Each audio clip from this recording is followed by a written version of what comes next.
장입니다. 신약성경 315쪽 전으로 보시면 되겠습니다. 에베소서 5장 1절부터 8절까지 말씀을 함께 봉독하여 올리겠습니다. 1절부터 함께 봉독하여 드립니다. 그러므로 사랑을 받는 자녀같이 너희는 하나님을 본받는 자가 되고 그리스도께서 너희를 사랑하신 것 같이 너희도 사랑 가운데서 행하라. 그는 우리를 위하여 자신을 버리사 향기로운 제물과 희생 제물로 하나님께 드리셨느니라. 음행과 온갖 더러운 것과 탐욕은 너희 중에서 그 이름조차도 부르지 말라. 이는 성도에게 마땅한 바니라. 누추함과 어리석은 말이나 희롱의 말이 마땅치 아니하니 오히려 감사하는 말을 하라. 너희도 정녕 이것을 알거니와 음행하는 자와 더러운 자와 탄한 자 곧 우상 숭배하는 자는 다 그리스도와 하나님의 나라에서 기업을 얻지 못하리니 누구든지 헛된 말로 너희를 속이지 못하게 하라. 이로 말미암아 하나님의 진노가 불순종의 아들들에게 임하나니 그러므로 그들과 함께하는 자가 되지 말라. 너희가 전에는 어둠이더니 이제는 주 안에서 빛이라. 빛의 자녀들처럼 행하라. 아멘. 잘 오셨습니다. 에베소서 5장은 에베소서 4장에 이어서 성도의 삶에 대하여 말씀하여 주고 계십니다. 5장의 구조를 먼저 보시면 1절부터 14절까지는 빛의 자녀에 대하여서 다루고 있습니다. 그 중에서 1절과 2절에서는 하나님을 본받는 자로 그리스도 안에서 그리스도께서 주신 것처럼 사랑 가운데 행하라 이렇게 말씀을 하고 계시고요. 3절부터 14절에서는 죄를 멀리하면서 살 것에 대하여 말씀해 주시고 있습니다. 특히 빛의 자녀로서 14절에 나오는 것처럼 잠자는 자여 깨어서 죽은 자들 가운데서 일어나라 이렇게 말씀하시는 그런 말씀이 있습니다. 하나님의 구원을 받았으면서도 빛의 자녀이면서도 빛을 발하지 못하는 자들에게 잠자는 자여 깨어 빛을 발하라 이렇게 말씀하시는 것을 말씀을 해주시고 있는 것을 볼 수가 있습니다. 이렇게 1절과 14절에서는 빛의 자녀에 대해서 말씀을 해주시고 있고요. 15절부터 21절까지에서는 성령 충만함, 빛의 자녀로 살기 위하여 성령 충만함을 받을 것을 대하여 말씀해 주시고 있습니다. 그리고 그 성령 충만한 삶이 드러나 줘야 되는 예로서 부부간의 남편과 아내의 관계에 있어서 말씀해 주시는 것이 22절부터 33절의 내용입니다. 그런 성령 충만한 삶의 예로서 또한 저희가 다루어야 될 것이 이제 내일 다루어져야 될 것이 자녀와 부모의 관계 그리고 주인과 종의 관계가 내일 이어서 다루어질 것입니다. 이렇게 에베소서 5장은 크게 이제 세 단락으로 나눠 볼 수가 있는데요. 저희가 이제 먼저 살펴볼 것은 1절부터 14절부터 이렇게 말씀을 보시면 사랑받는 자녀 같이 하나님을 본받는 자녀로 살라 이렇게 말씀하시면서 그렇게 살아야 되는 것이 그리스도께서 본을 보여주셨기 때문이다 이렇게 말씀해 주시고 있습니다. 2절에 보시는 것처럼 그리스도께서 너희를 사랑하신 것 같이 너희도 사랑 가운데 행하라 이렇게 말씀하시는 것을 볼 수 있죠. 주님께서는 어떻게 본을 보여주셨는가 하면 우리를 위하여서 자신을 버리셔서 향기로운 제물, 하나님께서 기뻐 받으시는 제물이 되셨고 대속의 제물로 희생 제물이 되어주신 본을 사랑의 본을 보이셨다 이렇게 2절로 기록하고 있습니다. 그는 우리를 위하여 자신을 버리사 향기로운 제물과 희생 제물로 하나님께 드리셨느니라 이렇게 말씀하고 있습니다. 이렇게 하나님을 본받는 자, 사랑받는 자녀로 하나님을 본받으면서 그 본을 보여주신 그리스도의 그 사랑을 본받아 행하는 그런 자녀로 살 것을 말씀하시면서 그 사랑을 받은 자녀들이 하지 말아야 될 것이 3절부터 기록되어 있는 것입니다. 그것은 좀 전에도 말씀드린 것처럼 죄를 멀리하면서 살 것을 말씀하시는 것과 연결되는 것이죠. 3절에 보시면 음행과 온갖 더러운 것과 탐욕은 너희 중에서 그 이름조차도 부르지 말라. 이는 성도에게 마땅한 바다. 이렇게 말씀하시는 것입니다. 그리고 그리고 4절에 보시는 것처럼 누추함과 어리석은 말이나 희롱의 말이 마땅치 아니하다 이렇게 말씀해 주시고 있습니다. 여기에서 저희가 주님을 알기 전에 우리가 세상 기준을 따라서 살 때의 특성들이 나타나 있다 이렇게 볼 수가 있습니다. 음행, 온갖 더러운 것, 탐욕 이런 것들이 우리가 주님을 알기 전에 우리의 삶의 어떤 특성을 나타내주는 그런 단어들이다 이렇게 볼 수가 있죠. 음행이라는 것은 성적으로 이성을 타락한 태도로 대하는 그런 것을 말씀하시고 있고요. 온갖 더러운 것이라는 것은 성적으로 추잡한 것뿐만 아니라 남을 모함하는 것, 그리고 뒷담화를 하는 것, 그리고 모략으로 남을 망하게 하는 그런 것, 권모술수라든지 사기치는 것 등등을 대별해서 말씀하신다 이렇게 볼 수가 있습니다. 탐욕이라는 것은 또한 남의 것을 빼앗으려고 하는 것이고 다른 사람을 망하게 해서라도 자기의 욕심과 욕망을 채우려고 하는 것들이었다 이렇게 볼 수 있습니다. 이런 것들이 주님을 알기 전에 세상에서 세상 기준을 따라 살던 그런 특성들을 나타내 주는 것이라 이렇게 볼 수가 있습니다. 이렇게 주님을 본받는 사람들은 주님을 알기 전에 이런 행하던 이런 행위들을 버리고 이런 것들은 아예 입에 올리지도 말고 아예 일절 생각하지도 말라 이렇게 말씀하시는 것이죠.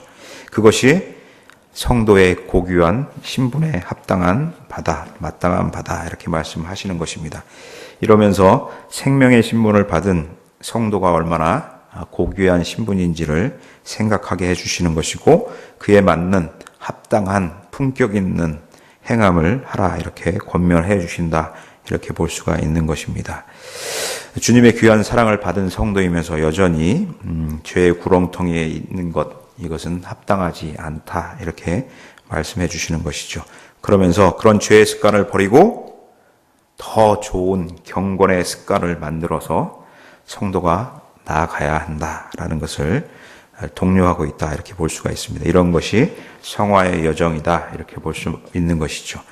그러면서 아울러서 그런 훈련의 일부로서 우리가 조심하여야 할 것이 세상적인 언어 습관을 버리는 것이다 이렇게 말씀해 주시고 있는 것입니다. 그래서 4절에 누추함과 어리석은 말, 희롱의 말 이런 것이 고귀한 신분인 성도에게 맞지 않다, 마땅하지 않다 이렇게 말씀해 주시고 있는 것이죠.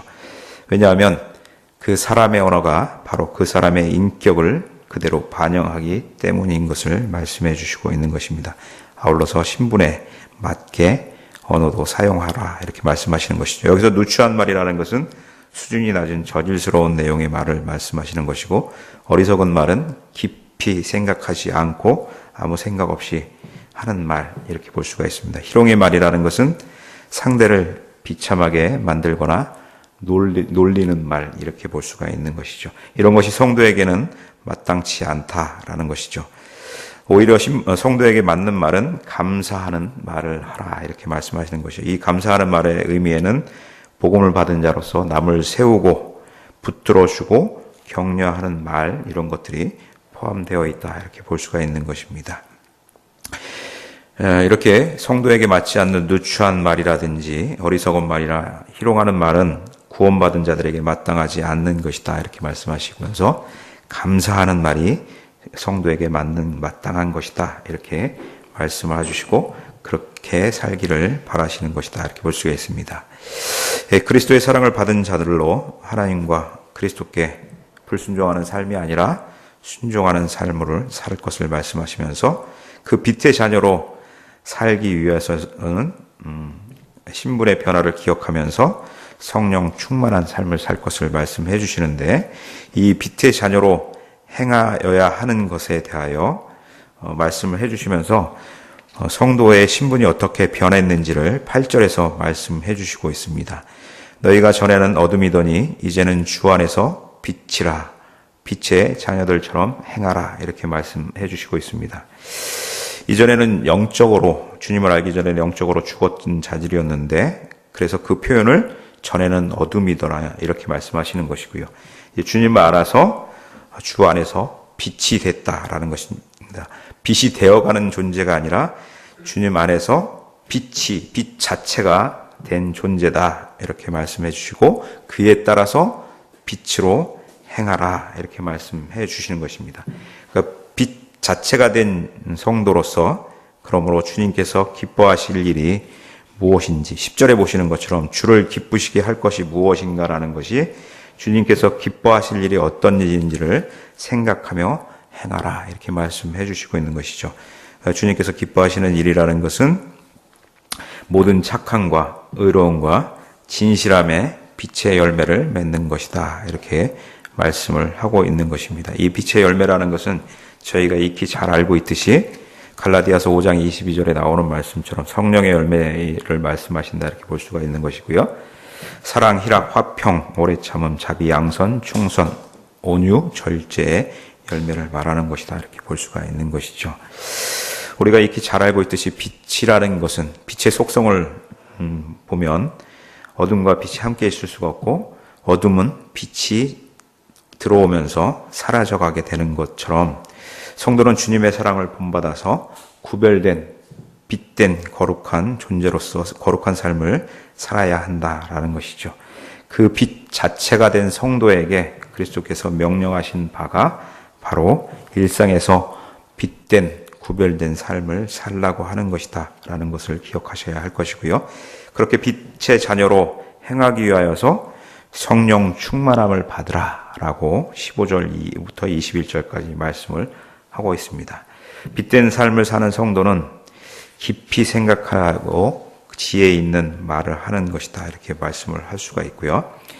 그리고 하나님의 지혜를 알고 하나님의 뜻을 알아서 세월을 아끼는 그런 삶을 사는 것이다 이렇게 말씀을 하고 있습니다. 16절에 나오는 것처럼 세월을 아끼라 때가 악하니라 이렇게 말씀하시는데 이 세월을 아끼라라는 것은 시간에 대한 그런 것만 말씀하시는 것이 아니라 주어지는 기회를 또한 지혜롭게 잘 활용하라 이렇게 말씀하시는 것이다 이렇게 볼 수가 있는 것입니다. 왜냐하면 이 시대가 악하기 때문이다. 그래서 분별하는 삶을 지혜롭게 살아야 할 것이다 이렇게 말씀하시는 것입니다. 그러면서 이런 분별의 삶을 살기 위하여서는 술 취하지 말고 성령 충만함을 받으라 이렇게 말씀하시는 것이죠. 18절에 나오는 것처럼 술 취하지 말라 이는 방탕한 것이니 오직 성령으로 충만함을 받으라 이렇게 말씀하십니다. 사도 바울 당시에 에베소서에서는 바커스라는 신을 섬기는 그런 신을 섬기는 그런 제사를 행했던 것 같습니다. 바커스와 신일 합의를 이루기 위하여서는 술에 취하여서 제정신이 아닌 상태로 이렇게 신과 만나는 합의라는 그런 행사를 했던 것 같습니다. 그런데 이런 부분에서 제정신이 아닌 것으로 만나는 것이 옳지 않다 이렇게 말씀하시면서 하나님께서는 성령 충만함을 받으라 이렇게 말씀해 주시고 있는 것입니다. 그리스도인들은 술 취하여 제정신이 아닌 상태에서 아닌 상태로 사는 것이 마땅치 않다 이렇게 말씀하시면서 오직 성령 충만함을 받으라 이렇게 말씀하시면서 시와 찬송과 신령한 노래로 서로 화답하며 너희의 마음으로 주께 노래하며 하나님을 찬양하라 이렇게 말씀하시는데 여기에서 말씀하시는 성령 충만이라는 것은 골로새서 3장 16절의 말씀처럼 그리스도의 말씀이 너희 속에 풍성히 거하여 모든 지혜로 피차 가르치며 권면하는 내용이다 이렇게 볼 수가 있습니다. 그러니까 하나님의 말씀으로 채우는 것을 말씀하신다 이렇게 볼 수가 있습니다.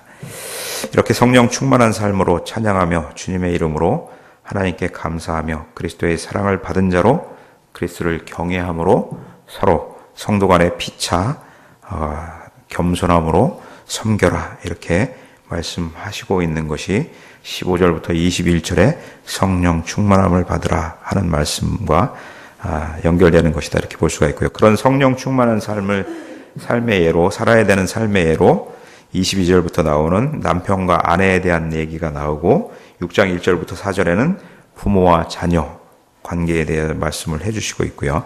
6장 5절부터 9절까지는 주인과 종에 대한 얘기를 다루고 있는 것입니다. 오늘 이렇게 대략적인 5장의 개괄을 말씀을 드렸고요. 오늘 생각해 보려 하는 것은 성도가 왜 하나님을 본받는 자로 주님의 사랑을 행하는 자로 살아야 되는가에 대하여 말씀을 나눠보려고 하는 것입니다. 주님의 사랑을 본받는 자로 성도가 살아야 되는 것은 하나님이 저희에게 주신 사랑으로 우리의 신분의 변화가 생겼다라는 것을 기억하여야 한다라는 것입니다. 죄와 허물에서 죽을 수밖에 없는 존재에서 하나님의 주신 사랑, 그리스도의 대속의 은혜로, 십자가의 대속의 은혜로 생명의 신분으로 변화되었다라는 것이죠. 하나님께서 주님을 믿는 믿음으로 일어날 수 있는 가장 위대한 일이 무엇인가를 저희에게 보여주셨고 저희에게 행해 주셨다라는 것입니다. 우리의 신분의 변화가 있게 하셨고 그로 인하여 우리의 성품이, 우리의 품성이 하나님의 형상으로 변화할 수 있는 그런 기회를 주셨다라는 것이죠.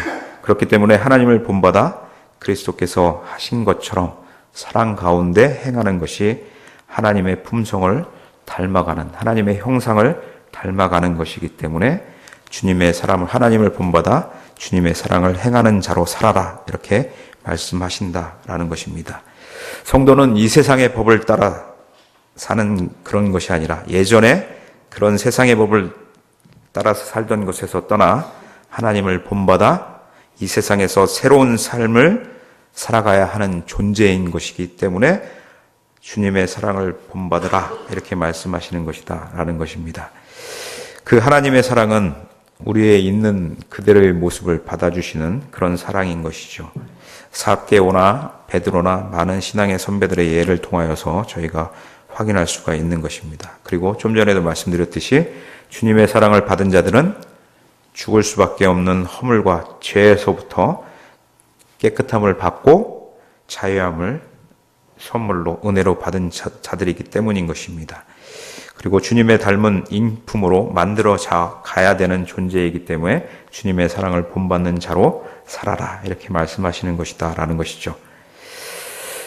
하나님의 사랑을 본받아 가는 그런 사람들은 세상의 방법, 세상을 흉내냄으로써 세상에 동화되는 것이 아니라 세상과 구별됨으로, 그 구별되는 방법이 하나님의 형상을 닮은 거룩함으로 구별되어야 한다라는 것을 말씀을 해주시고, 그 구별됨이 세상을 이기는 방법이고 주님 안에 있는 사랑 안에 거하는 것이다, 이렇게 말씀을 해주시는 것입니다.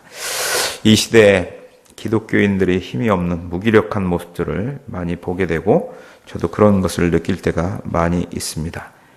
그렇게 된 이유 중에 하나는 기독교인이다 이렇게 얘기를 하면서 하나님의 구별된 삶을 따라 사는 것이 아니라 여전히 세상의 방법으로, 세상을 흉내내는 모습으로 기독교인들이 살고 있기 때문이 아닐까라는 생각을 해보게 되는 것입니다.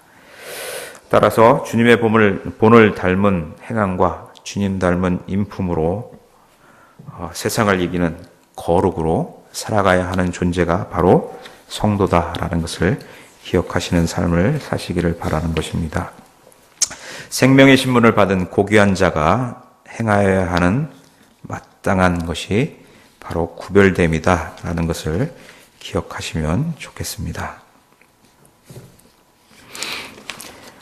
이렇게 하나님을 본받는 방법, 하나님을 본받는 자로 살아야 되고, 그 하나님을 본받는 방법이라는 것은 좀 전에도 말씀드린 것처럼 세상의 가치관과 세상의 기준을 따라 살지 않는 것이고, 하나님의 형상을 닮아가기 위하여 하나님께서 주신 말씀과 성령의 다스리심을 통해서 하나님이 드러나는 삶을 살아야 한다라는 것이죠. 그렇게 살기 위해서는 내가 주인 되는 삶이 아니라 내 안에 거하시는 성령 하나님께서 주인이 되셔서 나를 통치하시고 다스려 나가시게 하는 삶을 사는 것이다 라는 것이고요.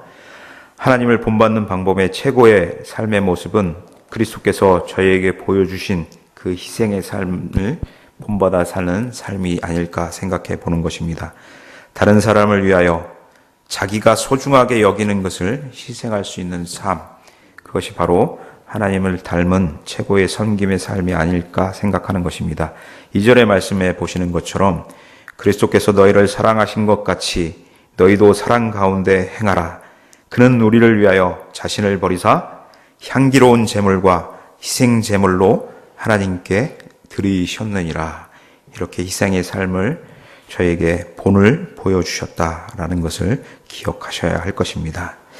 하나님을 닮는다는 것, 하나님을 본받는다는 것, 그것은 우리가 다른 사람을 대할 때도 그런 자세로 섬기는 삶이 아닐까 생각해 보는 것입니다. 하나님께서 성도에게 바라시는 것은 이 세상에서 세상의 법을 따라 살아서 성공하고 돈을 많이 벌고 위세에 있는 그런 삶을 사는 것이 아닐 것입니다.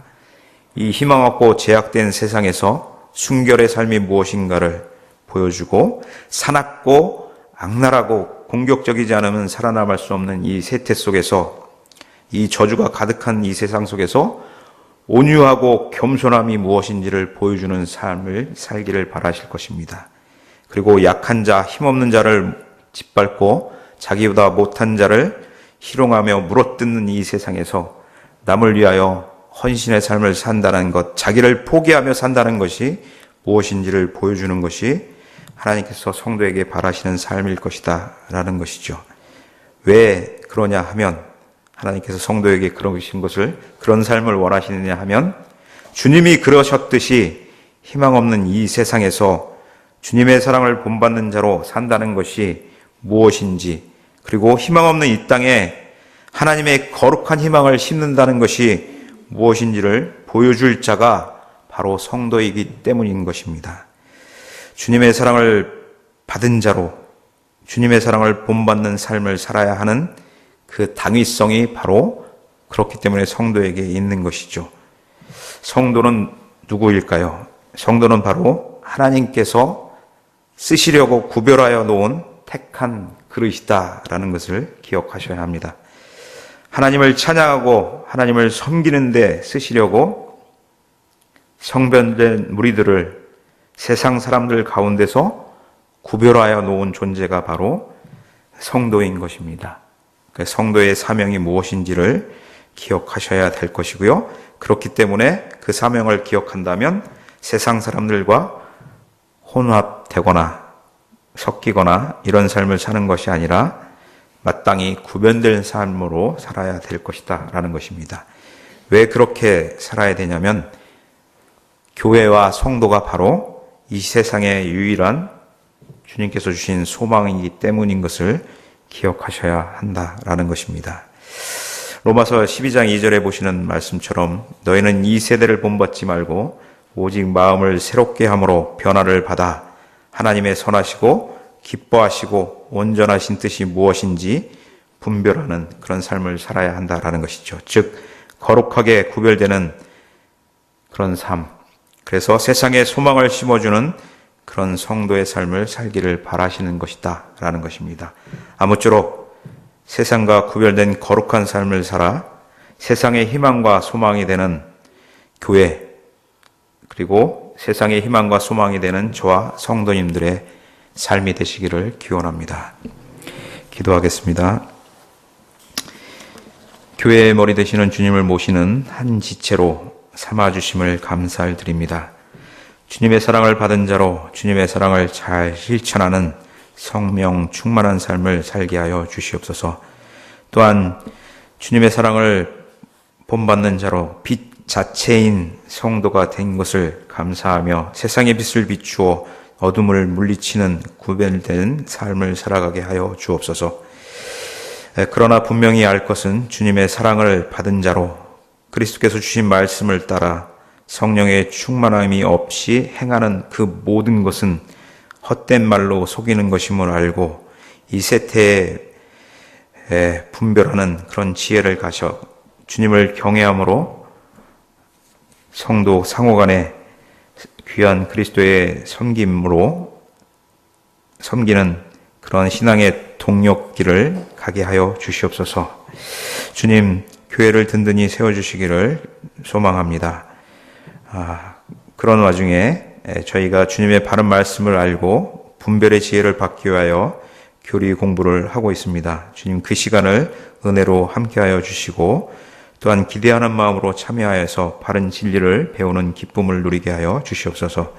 이끌어 가시는 담임 목사님을 붙잡아 주시고 또한 교회를 이루는 연약한 지체들 병환에 고생하고 있는 병환자들을 또한 연로하신 분들을 주님 기억하여 주시고 그들에게 위로와 평강의 마음을 심어주시기를 원합니다. 저희들의 간구하는 간절한 기도에 귀 기울이시는 참 좋으신 하나님이심을 감사를 드립니다. 하나님만을 신뢰하며 소망하는 순종의 삶을 살게 하여 주옵소서. 감사드리며 예수 그리스도의 이름으로 기도 올리옵나이다. 아멘. 하늘에 계신 우리 아버지